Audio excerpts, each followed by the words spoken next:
Memang mestinya berasal dari APBN.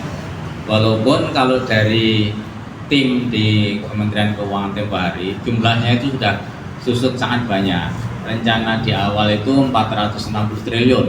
Itu artinya mungkin akan mencakup hampir semua siswa SD di seluruh Indonesia. Tapi sekarang kemudian hanya dibuat di squeeze menjadi hanya 71 triliun per tahun. Dan targetnya adalah 19,4 juta anak di seluruh Indonesia. Nah, kalau menurut saya tetap harus melalui APBN.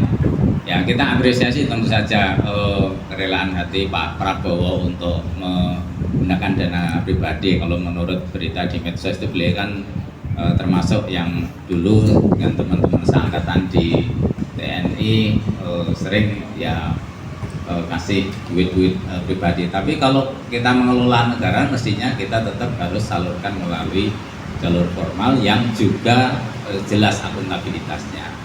Juga perlu disampaikan bahwa saya setuju tadi Pak, itu kita perlu lihat dukung, dan ini merupakan memang janji kampanye Pak Prabowo dulu. Mestinya sudah sejak tahun 2023 itu bulan November kira-kira beliau menyebutkan untuk yang pertama kali kalau saya nanti jadi presiden akan program yang pertama adalah makan siang gratis waktu itu, dan alhamdulillah dipenuhi, paling tidak dipenuhi karena banyak janji politik itu yang seringkali bagus di awal tapi tidak dipenuhi. Paling tidak oke, kita apresiasi ya ini dipenuhi. Tapi memang juga saya setuju, marilah kita pantau bersama-sama. Karena tujuan dari program sekarang yang sudah berubah nama menjadi tadinya makan siang gratis, sekarang menjadi makan bergizi gratis, itu tujuan yang memang tidak hanya dalam jangka pendek, tetapi tujuan yang terkait dengan banyak aspek kehidupan masyarakat di Indonesia. Kalau saya sebutkan 4 targetnya itu, pertama tentu saja akses gizi dan pola makan sehat, betul gitu ya. Kemudian yang kedua, ini tujuan yang nanti kita perlu monitor prestasi siswa. Kalau kita lihat selama 50 tahun terakhir ini, skor PISA kita itu tidak banyak beranjak dari skor PISA anak-anak di negara berkembang, bahkan di banyak negara di Afrika. Jadi kalau dulu pelajaran berhitung itu ya kita sulit nyantol, ternyata setelah sekian tahun itu tidak banyak perubahan. Artinya ada persoalan terkait dengan daya pikir. Jangan-jangan target yang pertama tadi yang penting, mensosialisasikan makan itu ya bergizi dan tentu saja seimbang. Jangan hanya tadi sudah dikatakan, jangan hanya mie saja. Anak-anak termasuk mahasiswa itu rasanya kalau pagi itu kalau daripada ribet langsung mie instan sehingga rambutnya keriting semua. Nah, ini karena kebiasaan yang sebenarnya buruk. Kita hanya terpenuhi karbohidratnya tetapi sangat kurang dalam hal protein, lalu tentu saja adalah vitamin. Mestinya ditambahi susu.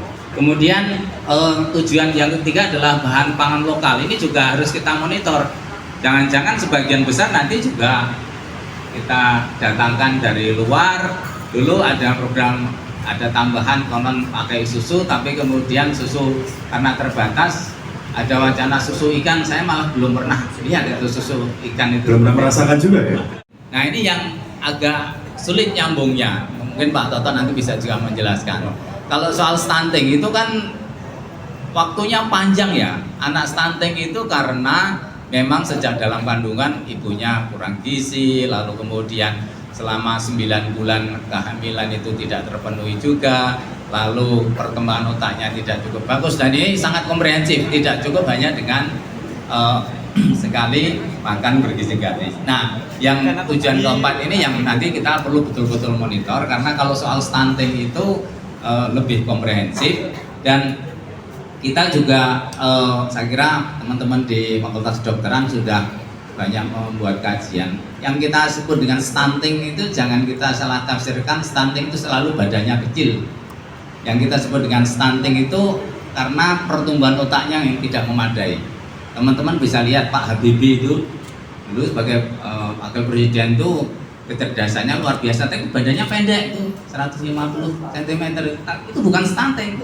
Artinya apa? Stunting sama sekali tidak berarti badannya kecil, tapi terkait dengan pertumbuhan otaknya. Nah, di Indonesia kita sering salah tafsir bahwa stunting itu artinya kok kurus, badannya kecil. Padahal sebenarnya kalau kecerdasannya memenuhi berarti dia tidak stunting, sehingga akibatnya banyak ibu-ibu yang kemudian dipleter itu istilahnya, pokoknya karena kurus kemudian kasih susu, akhirnya apa? Overweight, dan itu juga masalah bagi kita di Indonesia. Nah, keseimbangan ini saya kira penting, tapi tentu saja ada banyak dari aspek tujuan kebijakan mengenai makan bergizi gratis ini yang harus kita monitor terus.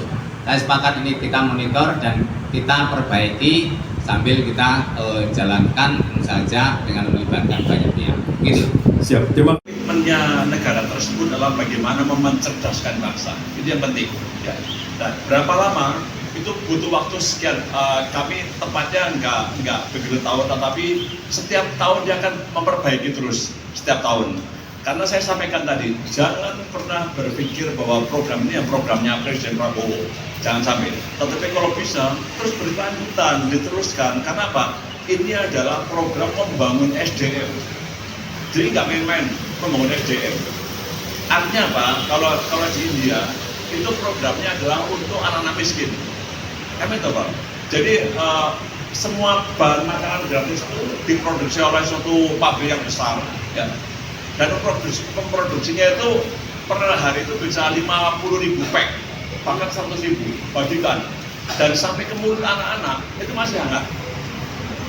Ternyata itu adalah program yang sangat panjang dan lama dan selalu dievaluasi. Jadi kalau kami kalau setahun 2 tahun mungkin sampai programnya Presiden selesai ini, Pak Prabowo 5 tahun sekarang selesai. Itu mungkin masih baru tahap-tahap awal. Kita jangan pernah bermimpi bahwa tiba-tiba program ini berubah dari sebelumnya tidak ada menjadi ada, ditunggu-tunggu, terus anak-anak berubah sebenarnya enggak, karena ini adalah kohort dan berkepanjangan.